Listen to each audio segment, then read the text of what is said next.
Hey everyone, welcome to Money with Soul. My name is Amy, and we are here for another chat on the couch this week.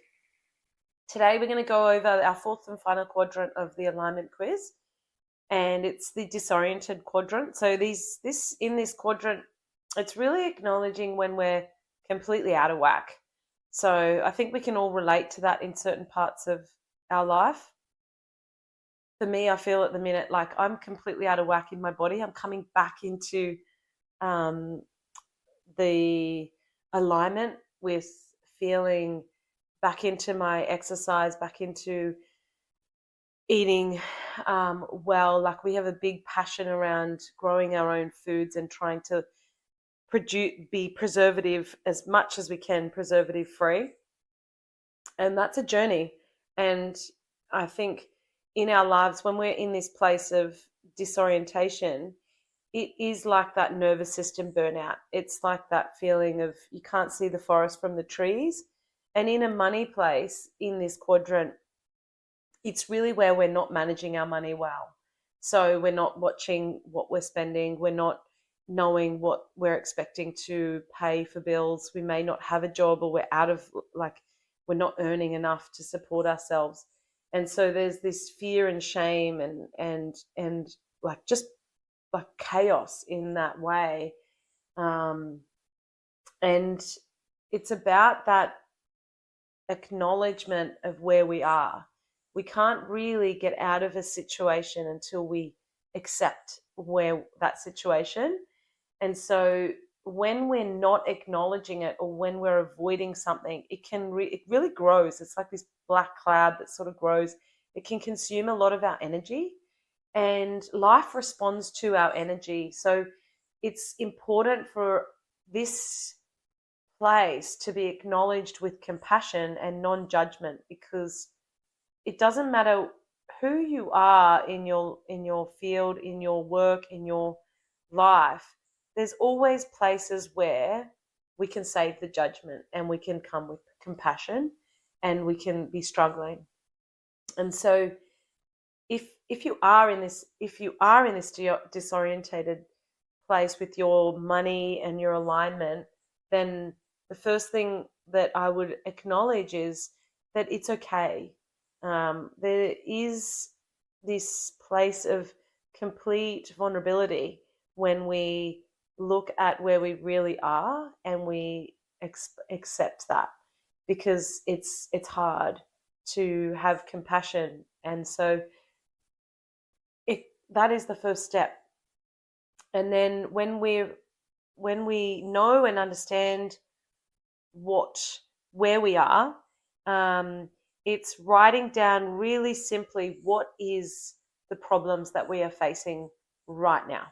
Because often in this disorientated quadrant, there may be this just uncertainty, but then there's also this like anxiety or fear of what could happen, what might happen, clouding a lot of, well, what is it that I'm really facing right now? What decisions do I have to make? So it might be about work, or it might be about bills, or it might be about debt. It might be about anything in terms of the practical things we're facing. Write those decisions or those problems down.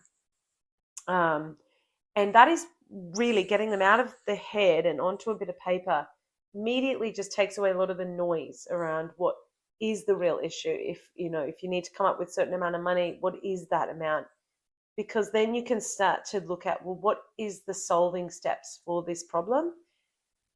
And there's no fear or shame in seeking help. So whether it be a financial counselor to help with debt management and putting in place some parameters around, payment plans and different things, whether it's looking at your bills, or if it's, you might be in a surplus, but you're just not managing, you're just feeling completely chaotic and not sure, looking at your bills, your regular bills, going through your budget, and going into, well, what is the problems that I'm facing here? And then when we start to shift the energy from the problem, so when the problem's not articulated, it can often be elusive. And so it's very difficult to solve that problem if it's elusively just running around in our head.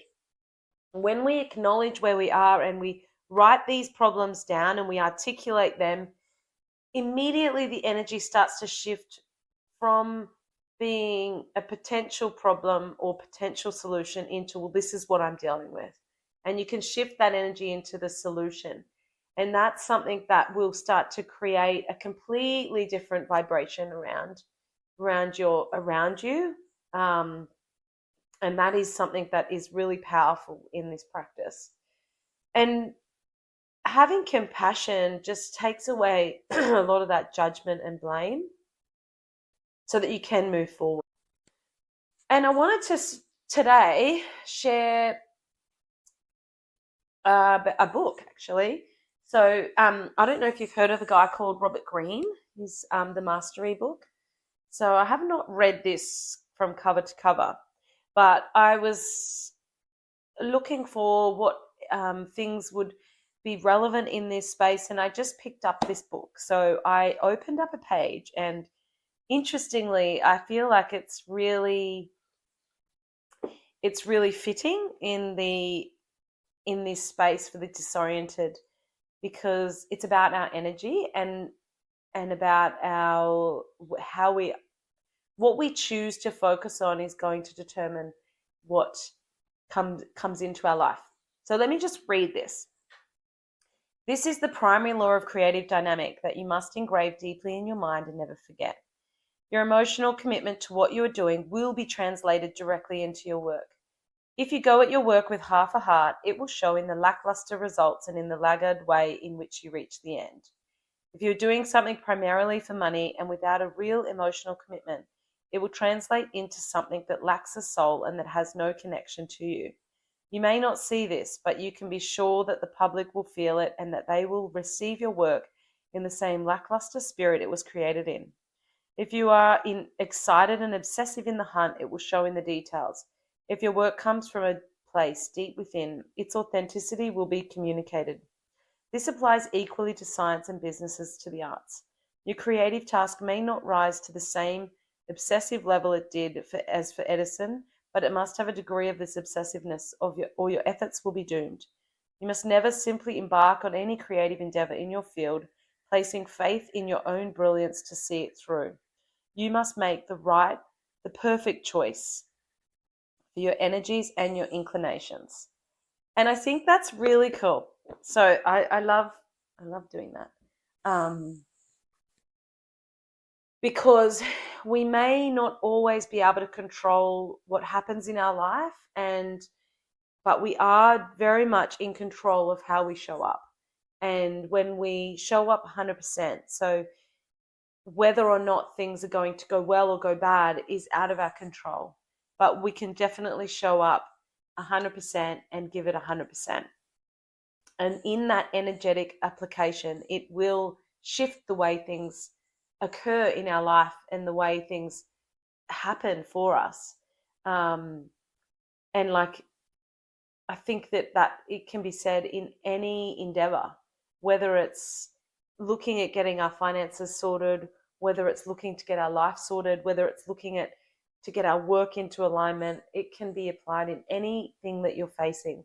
And so it's just a little bit of motivation for us to really give our all and look at the steps, look at what the actions are for achieving the goal that you're going to achieve. Because if we're going to rely on our emotional motivation, then certainly every day is going to be different, and so it's not going to be consistent. If you know what actions you need to take and you focus on those actions, then we can create that consistent, habitual process, separate to how we feel about it, separate to the outcome of it. We just show up and we do the work. And so that's what I'm going to leave you with today. As always, I just wanted to share that this alignment quiz isn't something that is going to be shared on the website. Our money value types quiz is close to getting launched very soon. But this will be something that is part of my Soul Money Map course, which is an 8-week course that will give you the practical budgeting and cash flow tools to automate your cash flow, the bank account setup and how you actually set that up, and then the different tools to explore some of these things that may be blocking you from what is really important to you and from having the fun freedom lifestyle. So it's all about the freedom lifestyle and thinking about money in a different way and having this new paradigm of money in your life and reflecting on that as being an energy that we can engage with in a relationship way. So it's a reflection of how we are inside and how we are outside. And that's the way the course is designed. It's designed to be practical. It's designed to be helpful in not just in what you do, but how you do it. So if you're interested in knowing more, please reach out and talk to me about it. And I look forward to our next catch up next week.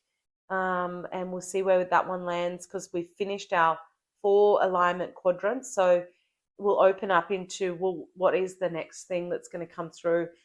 I can't wait to talk to you about it, and we'll see where we go. Okay. See you guys.